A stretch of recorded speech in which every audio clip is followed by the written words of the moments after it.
Shalom, everyone.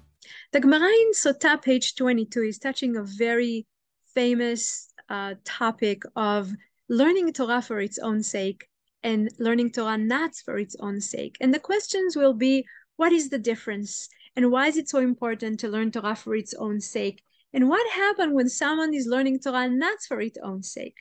So in order to see what the sources are giving us, and we'll look today into many different tractates of the Gemara, because this topic is, Chachamim are dealing with it in different Masechtot. So first, let's see the appearance of this idea in our Gemara in Sotah, and it's been said in the name of Rav Yehuda and Rav. In other words, we're talking about Amoraim in Bavel.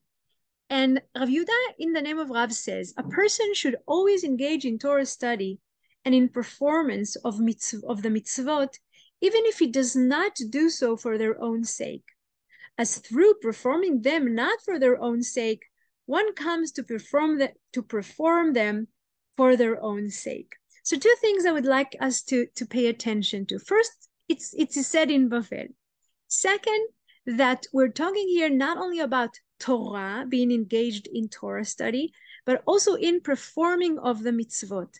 And what Rav is telling us, that if you can do just the minimum of learning Torah and performing mitzvot not for their own sake, you should do that, because hopefully, or maybe automatically, okay, you can jump to the next level, or to the better level of you'll come to perform them for their own sake. Okay, so definitely lishma is the target. Okay, but lo lishma, not for its own sake, it's a minimum that we're accepting because it's better than nothing. That's what it sounds like. But I'd like you to see what I brought from today in our source sheet is different opinions and remindings of this sentence, of this idea, in different tractates. But I want to start from Masechet Avot. And Masechet Avot in chapter 6 is not part of what Rabbi Yehuda Halevi compiled of Masechet Avot. It was added later. That's why it starts by saying the sages taught in the language of the Mishnah. Like, so that the editor here tells us, we're adding something because it's like what you found in Masechet Avot, and blessed be he who chose them and their teachings. Listen to what we have to say. It's like, it's just a continuing of what Rebbe add in Masechet Avot. And the Torah that they add, the first chapter the first Mishnah in Avot chapter 6 is Rabbi Meir. And Rabbi Meir we're going back with Rabbi Meir to the 2nd century, is the student of Rabbi Akiva. And we're in Eretz Yisrael, and Rabbi Meir is saying whoever occupies himself with the Torah for its own sake merits many things. Not only that, but he is worth the whole world.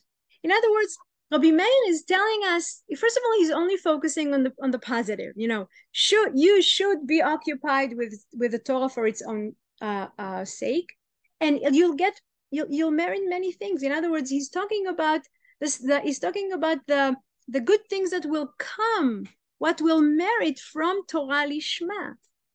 In other words, what Rabbi Meir is telling us is focus on Torah Lishma, because you'll gain many things. And it doesn't talk at all about Torah Shelo Lishma. He's just speaking about what you should do, and not giving us the opportunity or the opening for the minimum, which is, start with Lo Lishma and then you'll come to Lishma, like Rav and Rav Yehuda told us. Similarly, when we're looking at the tractate of Ta'anit, there's a baraita in the name of Rabbi Bena'ah, who is also a Tana in Eretz Yisrael, who is saying, anyone who engages in Torah for its own sake, his Torah study will be an elixir for life for him. As it is stated, it is a tree of life to them who lay hold upon it. In other words, what Rabbi Benai is saying, there's a reason why you should stick and you should put your efforts into Torah Lishma. Because Torah Lishma gives you life. Okay? Like the Pasuk in and he's quoting the famous Pasuk, and it is a tree of life. Etz Chaim hi lamachazikim ba, v'tomchea meushar. The Pasuk is talking about the Torah. Anyone who holds, the Torah, keeps the Torah, is like a tree of life to them for whoever who lay hold upon it. And also another pasuk from Mishlei, and it is say, it shall be health to your navel. And Torah gives you health.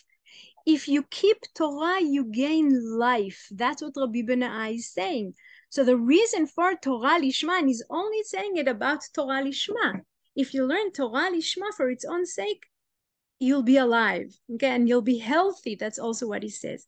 But he's also telling us the opposite. And the opposite with Rabbi Benai, there's no minimum here that he's leaving room for us. He's saying the opposite of Torah Lishma is Torah Shelo Lishma. For whoever finds, and anyone who engages in Torah not for its own sake, for self-aggrandizement, his Torah will be an elixir for death for him.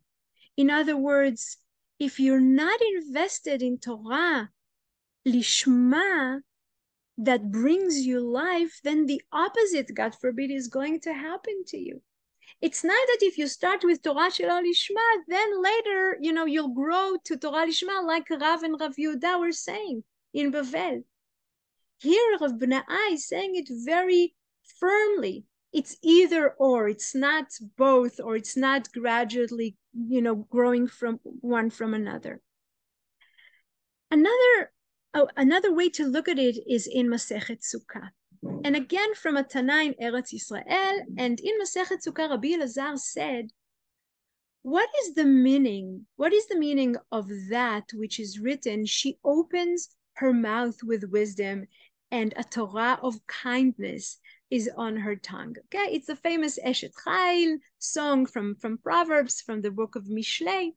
And Rabbi Elazar is saying, it says, Pia patcha bechokma v'torat chesed al leshona. It sounds like Torat chesed, like Torah is only Torat chesed. And then he asked, is there then a Torah of kindness and a Torah that is not of kindness? Why do you need to say Torat chesed? You could just say Torah, Pia patcha bechokma v'torah al leshona, and Torah is on her tongue. Why do you have to add the chesed? Do we know Torah which is not of chesed? And his explanation is rather, it is Torah studied for its own sake, that it is a Torah of kindness, as one studies it wholeheartedly. And it is Torah study not for its own sake, but for someone ulterior motive, that is a Torah that is not of kindness. In other words, Rabbi Elazar is telling us, yes, Torah Chesed is Torah Lishma. What does that mean, Torah of Chesed, Torah of kindness? Is Torah that I learn and it changes me for the best. And when I act outside with people, I do Chesed. If I learn Torah not for its own sake, it's not going to cause me to be a better person, to be a Chesed person. And for him, Torah Chesed is Torah Lishma, and Torah that I learn not for its own sake, but from for some ulterior motive, for other motives, maybe for pride or just intellectual motives, then it's not Torah of Chesed. I'm not going to translate my Torah outside how to act with people. But here the Gemara adds another thing which is very interesting.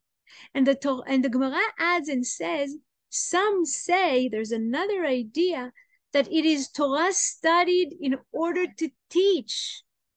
If it's a Torah studied in order to teach it to others, that is a Torah of kindness. In other words, Torah Chesed, which is Torah Lishma, it's either Torah that I learn and then I know how to be a better person outside towards my fellow people. But Torah Chesed is also the Torah that I learn and I don't keep all the knowledge to myself, but as an act of Chesed, I teach it to other people. So that's a Torah of kindness. It is Torah studied with the intent of not teaching it the Torah. Sorry, let me read this again.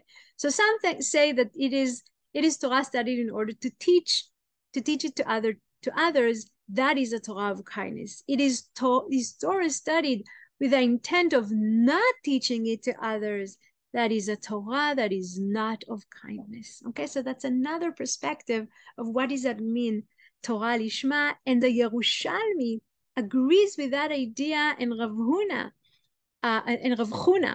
is said, teach Torah even not for its own merit, since through studying not for its own merit, you come to study for its own.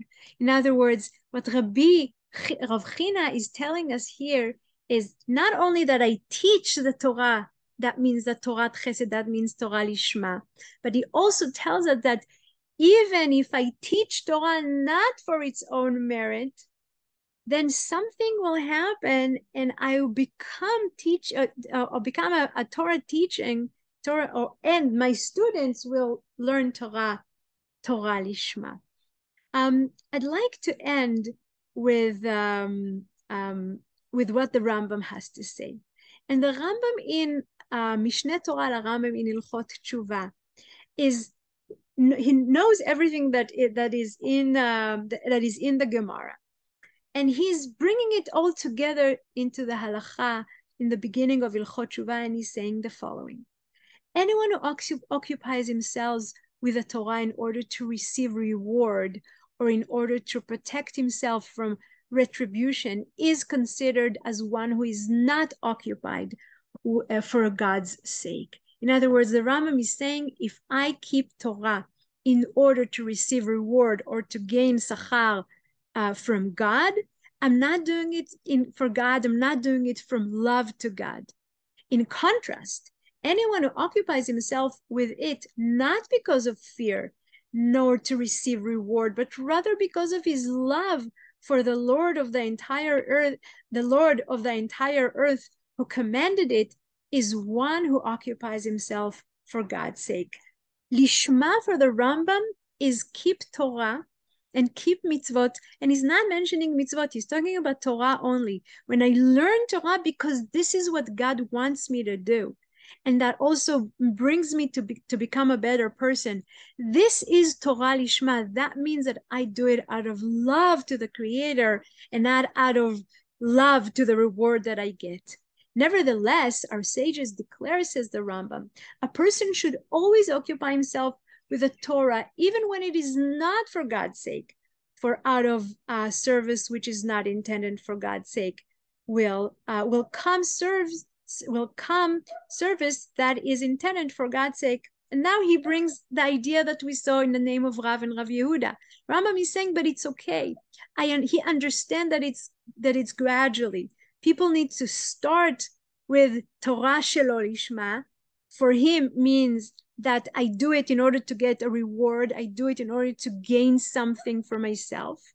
And therefore, says the Rambam, when one teaches children, women, and most of the common people, okay, and women in his time, but just we need to see that he opens up, here the Rambam of the 12th century opened the room for women to learn and study.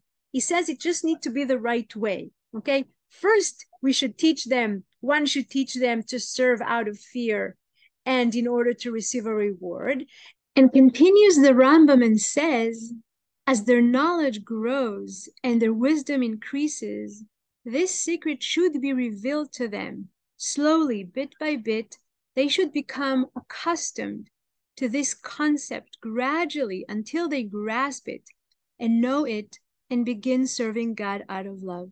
In other words, the Rambam is saying, yes, children cannot start serving God out of love immediately, because children need the bonus. They need to feel that they're rewarded. They need to feel that they get something for what they give. But says the Rambam, we can't leave them in that level of avodat Hashem out of fear, of avodat Hashem shelo lishma. We have to help them move on to the next level for avodat Hashem lishma, for its own sake. As the Rambam views it, this is avodat Hashem out of love, and we should all grow to that level.